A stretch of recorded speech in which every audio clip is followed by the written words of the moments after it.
কেউ বলুক না, গুগলে সার্চ দিয়ে দেখুক না, যুবকরা দাও না গুগলে, এখনই সার্চ দাও। তোমাদের মোবাইলে তো এমবি আছে নাই? তোমরা তো সব ছাড়তে পারো, কিন্তু ইন্টারনেট ছাড়তে পারো না। মাও ছেড়া দিতে পারে, বাবাও ছেড়া দিতে পারে, খাওয়াও ছাড়তে পারে, কিন্তু ইন্টারনেট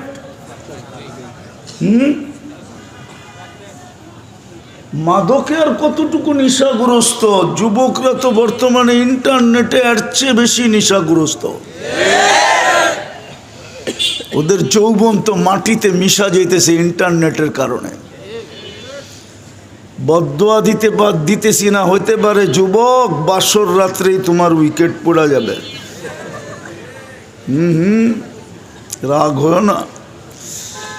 আর যদি বাসর রাতে নাও পড়লো, 2-1 বৎসরের ভিতরে পড়া যাবে।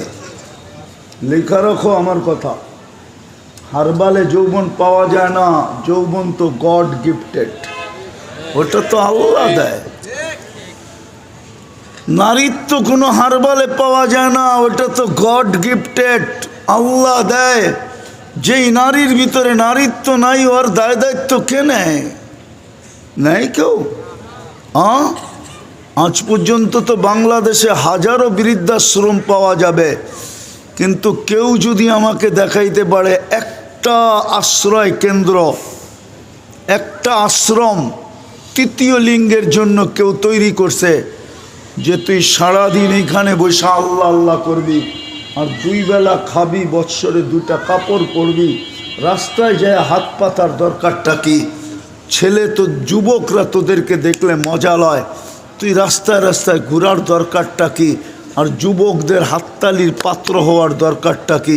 তুই আমার এই আশ্রমে থাক, 2 বেলা খাবি আর 2টা কাপড় পরবি আর আল্লাহ আল্লাহ করবি।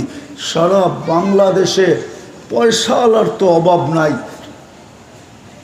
সমাজ সেবকের তো অভাব নাই। পোস্টারে তো দেখি সমাজ সেবকের অভাব নাই, কিন্তু আজ পর্যন্ত তো একজনও একটা আশ্রম বানাইল না। কেন? বলছে ওর ভিতরে লিঙ্গ নাই, ওর দায়িত্ব নিয়ে লাভটা কি? নারীর ভিতরে নারীত্ব না থাকলে কে ওর দায়িত্ব নিত ভরণ পোষণের? পুরুষের ভিতরে পুরুষত্ব না থাকলে কোন নারী ওর পাশে ঘুমাইতো? প্রথম রাত্রেই তো ভাইগা চলে যেত।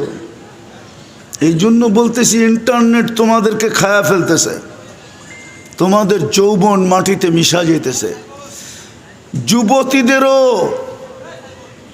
ওই প্রবাদ বাক্য সত্য না হয়ে যায়, কুড়িতেই বুড়ি হয়ে যাবে, কুড়িতেই। ইন্টারনেট যৌবন মাটিতে মিশায়া দিতেছে। প্রমাণ দিমু? আরে দিমু নাকি দিমু?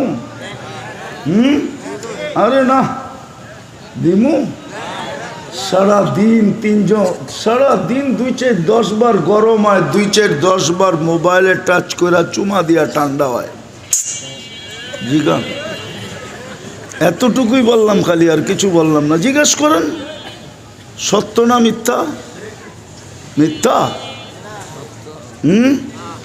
3-4 মিলা দেখে, একটা আরেকটারে খোঁচা দেয়, দেখছ জিনিসটা, বাস গরম হইতে আর দেরি হয় না। ঠান্ডা হবে কেমনে? তখন মোবাইলে টাচ করে চুমা দিয়া ঠান্ডা হয়। তোমাকে যৌবন মাটিতে মিশা যেতেছে। এই জন্য আমি কথা শুরু করছি এখান থেকে।